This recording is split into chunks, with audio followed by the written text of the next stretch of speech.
And we will be discussing more about Google Maps and how we can integrate Google Maps, the new connector which is available for Mule 4.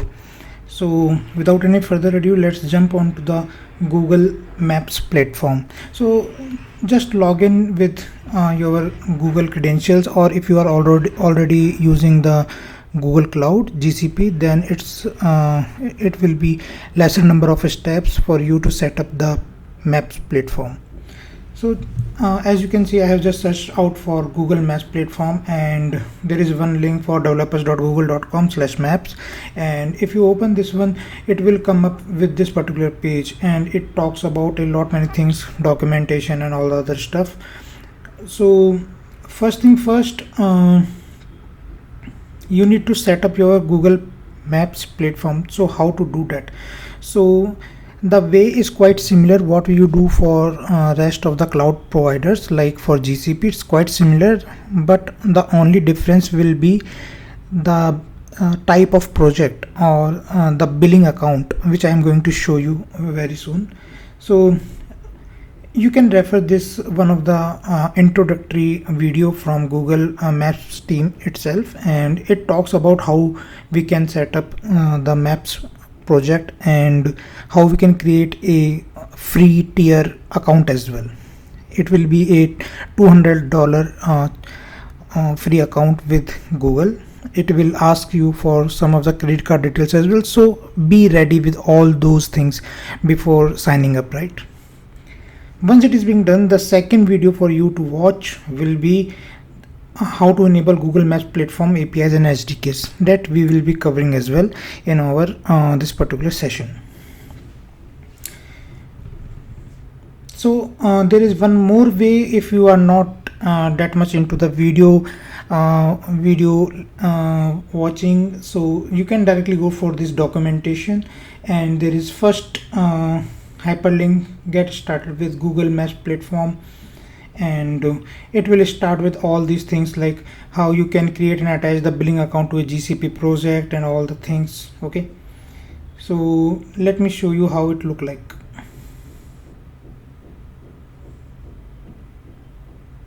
Give me a moment.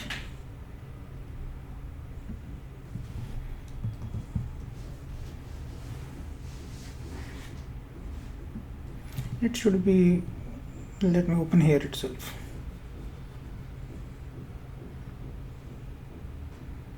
So this is the Google Maps platform, and if I go with this particular documentation, it will show me like make sure that billing is enabled for your Google for your cloud project and confirm, and there is a hyperlink to cross check that. And that what I was saying, right? Google Maps platform features a recurring $200 monthly credit. So just make sure whatever exploration you are doing, it should remain within this particular range to avoid any surprise charges. Okay,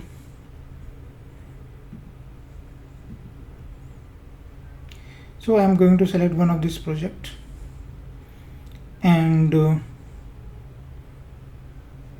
let it load. Okay, so here you can see it's a very beautiful dashboard which is now coming up, and you can click on this visit docs, and it will show you what are the different ways to make a call. For us, the main categories of APIs will be the maps, routes and places. I will be discussing more about this geocoding, geolocation and static maps, routes, distances, directions, all the things in our actual use case with Anypoint platform. Okay, so now we are here, and you have to just click on these APIs. Over here you can see enabled APIs. Okay, so for this particular Google Maps project, it will show what all map related APIs I have enabled. So this is a, you can say, a dashboard of it, like how many requests already made, how many errored out, and what is the average latency for the same. Okay, now let me click over here and go to this page, and API and services, go to library, here you can see a lot many things are coming up, right? But we are mainly interested on maps, right? Just click on this view all 17, and you can pick some of the APIs depending on your use case. But for this particular illustration, I have picked up directions API, distance matrix API, geocoding, geolocation, maps elevation, and JavaScript API as well, static maps, places, roads, and time zone API.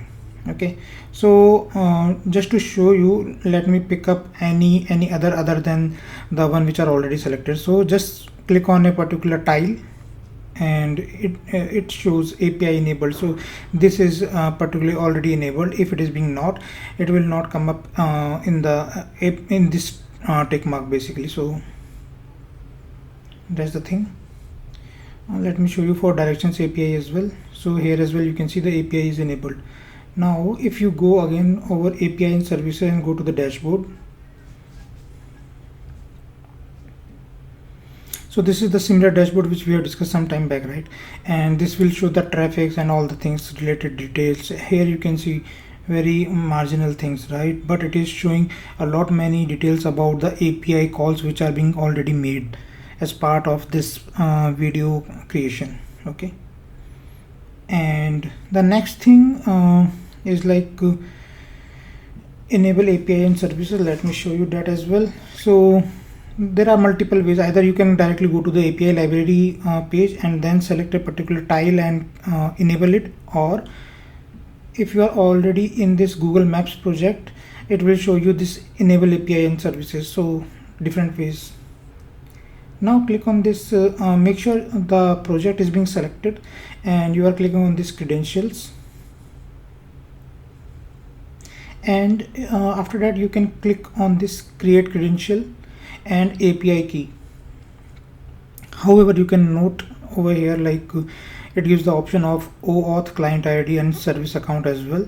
But the main I can say the limitation of the current version of Maps connector in Anypoint Studio is that it only allows API key for now. Okay, so keeping that thing in mind, just click on this API key. This will generate a random API key number and you have to just close it, and without any restrictions it will be allowed. But if you want to prevent any unauthorized use in production as it is being mentioned, you have to restrict the key. So let me give you a snap about it. If you click on this restrict key, so here you go, application level restrictions. Like if you want any HTTP reference, this is being used for websites.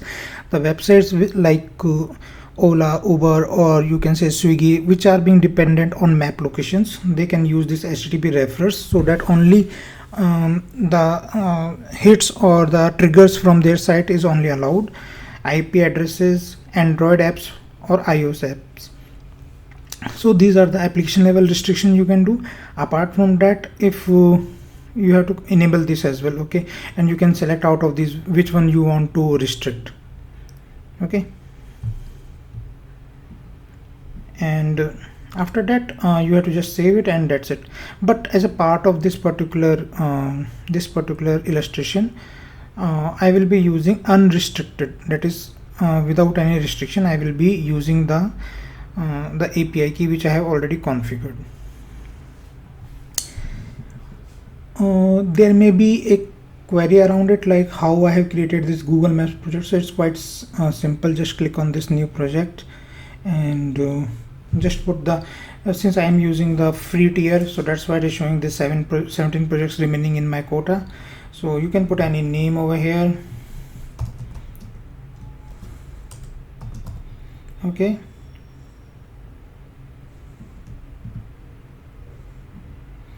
and just click on this create.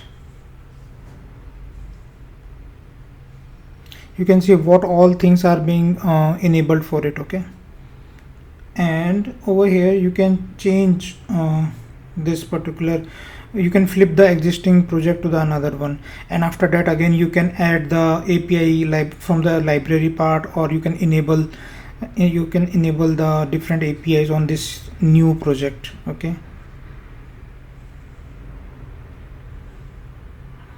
give me a moment. I will go to the libraries and let me go to the places API.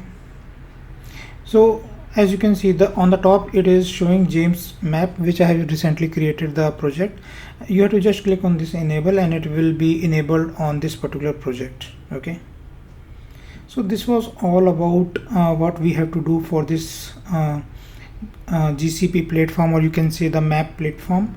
And just make sure you have taken this credential API key and you have saved it somewhere for your reference. Okay, just click copy API key and it will be used in our studio as well.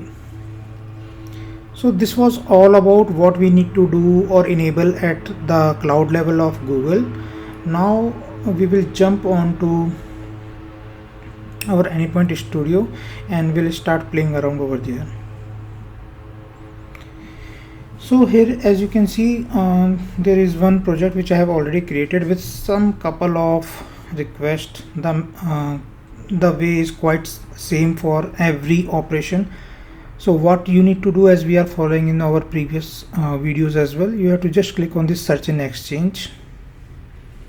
You have to enter your Anypoint platform credentials so that it can connect with the platform and can download the latest connector for you. Put map and give it a enter. Select this one and click on add.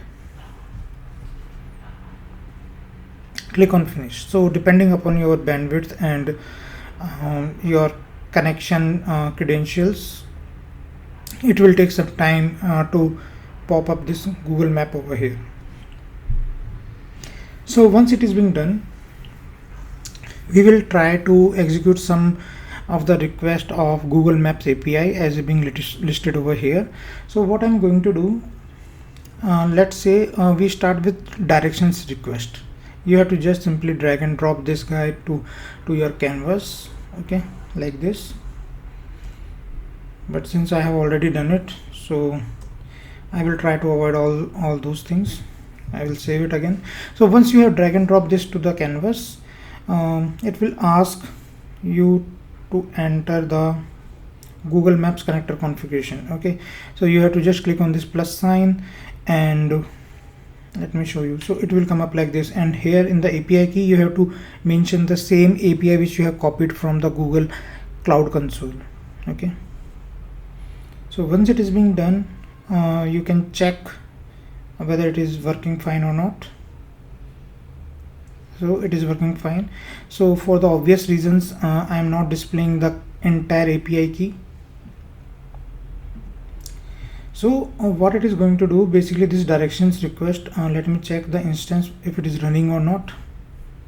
I don't believe this, so I will stop and I will run it again. Okay, so what it is going to do, it is expecting a post request, and within the direction request it is looking for origin address and the destination address, and after that it will give a direction details out of it. Okay, plain and simple. And if you want to have more details around this direction request API, so what I will suggest you is to go towards this map platform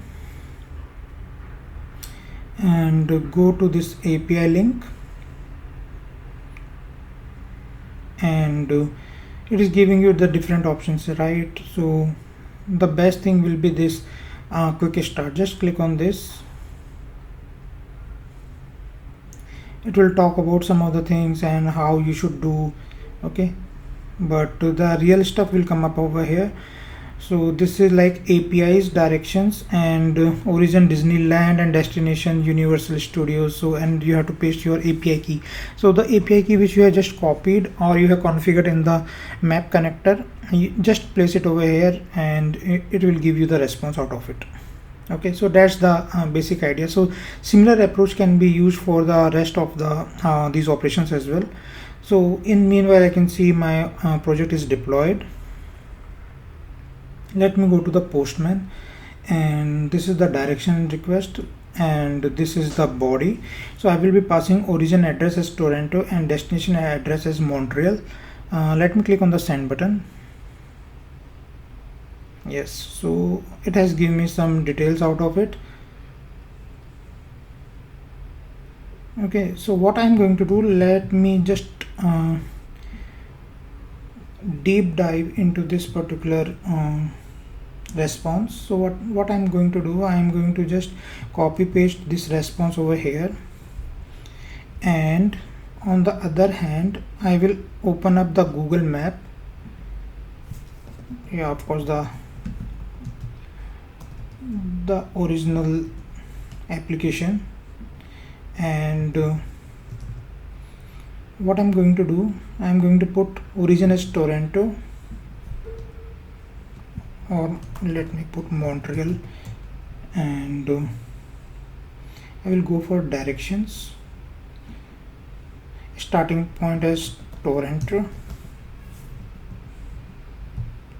Oh man, okay, so let's see some details. Okay,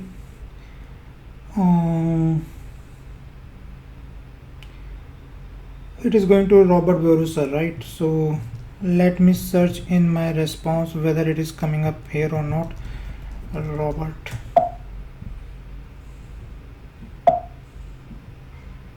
So I can see there is one hit which I have received, so it is being there, and it is giving me the driving mode. So here you can see, like you can select this driving mode and it will give you this particular detail. I'm trying to find out one particular thing just for our understanding. It is showing me the starting address was this and address was this at the Montreal, and in meters, turn right. It is giving the entire path which it is actually showing over there, right? Head south. Okay, so it gives the detailed information like this. Don Valley, let me try to search. Let me put like this. Previous, where is it? Let me do a control F again. Next. Okay, it is not coming up like that, but the essence was like it was giving the exact same thing, merge onto I-70. I'm just trying to show you some of the things.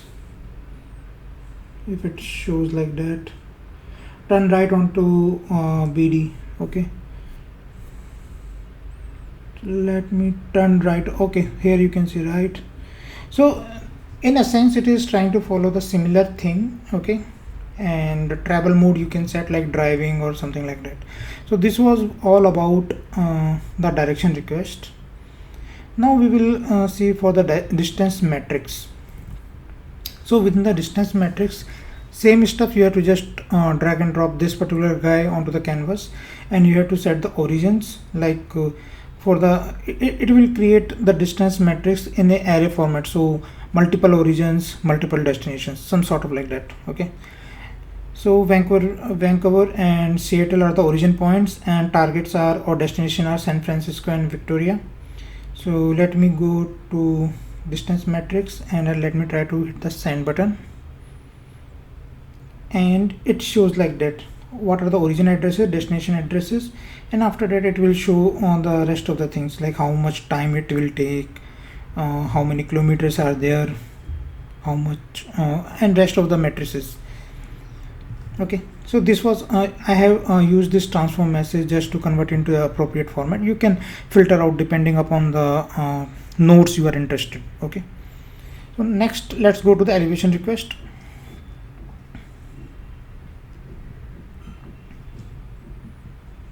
I need to delete one, right? So this one is the new one. Let's delete this guy. I just hope, yeah. So here elevation request, you have to give the latitude, longitude for your locations, and in the elevation just hit this send button. it will give you this exact details, like what is the elevation, okay, and what is the resolution of the same. So two different location with the elevation and the resolution of the same. After that, find place. Find place is very interesting. So it gives the options, like you put a text query or you can put a phone number. So for the query, I have put down this Museum of Contemporary Art Australia, and if I go to the advanced tab, I am looking out for photo, formatted address, name, rating and opening hours. Okay, so let me try to hit and check out this find place. Okay, so formatted address, name, rating, photos, permanently closed or not, user rating. So it is giving me all those details. Now for the next one, geocoding request. Geocoding, I have seen like it can be used in multiple ways. If we want to geocode any product which is moving across different locations, geocoding is the best one, right? So I'm going to pass locality as Santa Cruz and country as Spain, and let me check the advanced tab as well. It is good. So let's try to hit the geocoding. So it is giving me the details, like it is starting from Santa Cruz, and it is giving me all details, like where it is situated, what is the type, is it country or political. It gives the entire place ID as well. This place ID is being very useful, so we will touch base this particular element in the rest of the operation as well. So this was about the geocoding request. Now geolocation request, you can find the entire documentation around it in the official documentation of Google Maps. So let me show you geolocation. So this is very good documentation, I must say, and you can find out the entire details, like how to give it a hit and how you what you can expect out of it. Okay, so for this you can give these inputs like mobile country code, network code, radio type, whether it is a GSM, CDMA or LTE, Wi-Fi access points, cell towers, IP you need to consider in case it needs to fall back to IP geolocation if Wi-Fi is not available. So all such sort of things are available here as well.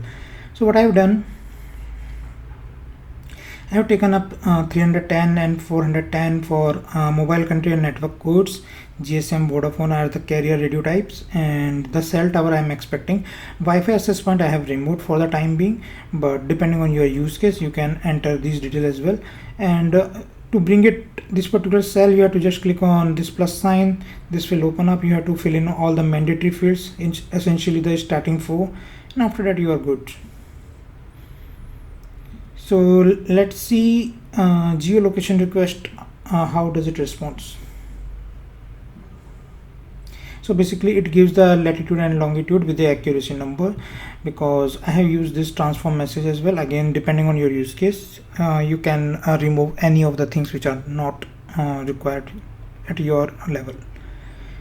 Next is the static map. Static map, it will basically give a static map on your website, I must say, so that you can directly see what is the exact location. It is not the live one, so if there are any changes coming to it, you will not be able to see, because as the name suggests, it's the static one, right? So let me show you what I have configured in the static map input. I'm expecting a window of map size. You can see the width 400, height 400, that is a square of 400 cross 400, and the map location address I have passed as Berkeley, and it should be zoomed up to the 14 level. This will be much more better if we are expecting a pic PNG JPG format of map, but for the sake of it, let me try to run this as well.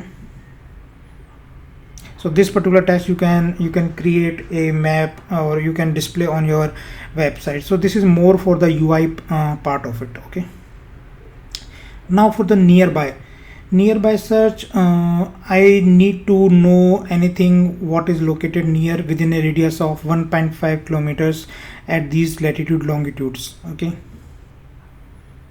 Rest of the configuration of this will remain same. So let me go to the nearby search and let's hit the send button.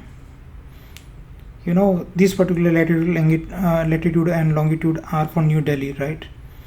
And it gives a lot many details, like who has uploaded the last attributions, and what are the nearby things, like Taj Mahal hotel is there, and within a vicinity of 1500 meters, the number one Mansingh Road, all the things it will pop up, majority of the things, right?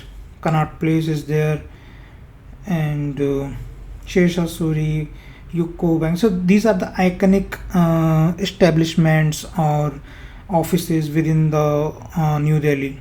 Okay, Anokhi. So all many things are there. So if you are in Delhi or near to Delhi, I would recommend you to visit these places. But after exploring this nearby search request, isn't it? The next thing is the nearest routes request.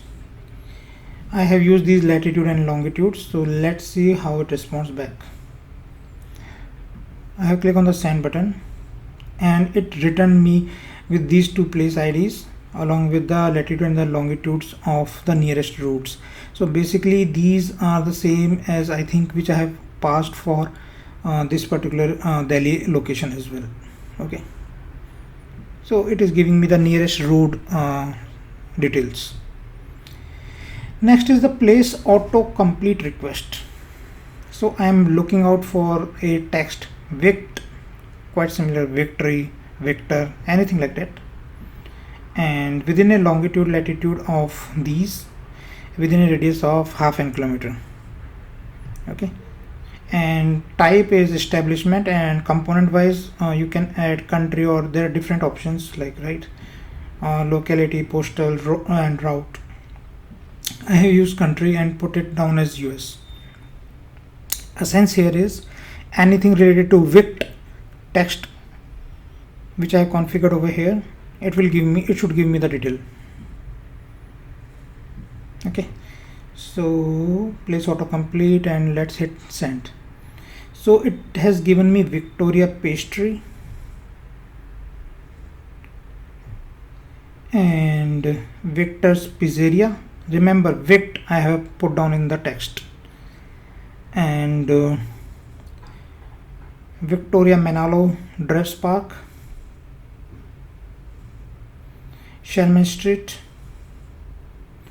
Post Acute, and many other such combinations. So it is giving me the desired outcome if I'm using a wild text as well, right? Wild card I must use, right? So next is the place details. You have to just drag and drop and use this place ID, the place ID which I have referred earlier, right? So you can copy paste this place ID. So many of the time people ask me how can you refer the longitude latitude, right? So look out for these particular values. These are the coordinates. Okay, or there are other ways as well, but I find it to be the most easiest way, right? So now I was on to the place details, and what I have configured in the place details, let me show you once again. So a place ID I have mentioned. Let's click on the send button, and you can see this is for the Victoria Pastry and the formatted number is this. So let's cross check for Victoria Pastry. Victoria Pastry, and where is the phone number? Have we copy pasted the phone number as well? Somehow I have skipped, I think. Okay, yeah, but Victoria Pastry is the same on the place ID. Okay, is it 6M? Okay, yeah, the same one only. Yeah. Next one is the query autocomplete. So I will be searching a wild thought like pizza near Jaipur. So there are a couple of locations named as Jaipur within India. So let's see how it responds back. Okay, so query autocomplete, I am going for this, and let's hit the send button. So first entry is for Rajasthan. Okay, second is for the Odisha. Okay, third one there is in West Bengal as well, and even Hyderabad as well.